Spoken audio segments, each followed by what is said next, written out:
میسی میگن اون یک فوتبالیست است، نامش چیست؟ میسی میگن؟ میسی میگن اون میسی شما کار داشت. 1 میلیون دلار در اسرائیل کمک کرد به خاطر سرکوب کردن فلسطین.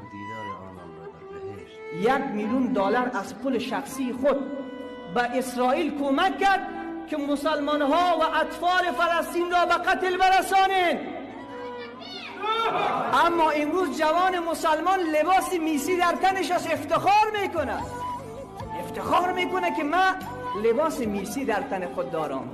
ببین مسلمان چقدر بیخبر است.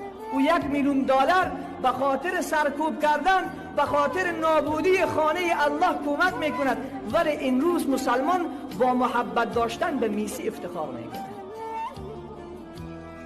قضاوت به دست خود شما عزیزان، قضاوت به دست خودتان. برو این صفحات یوتیوب را جستجو بکنید کمی کار میسی کرده نکرده.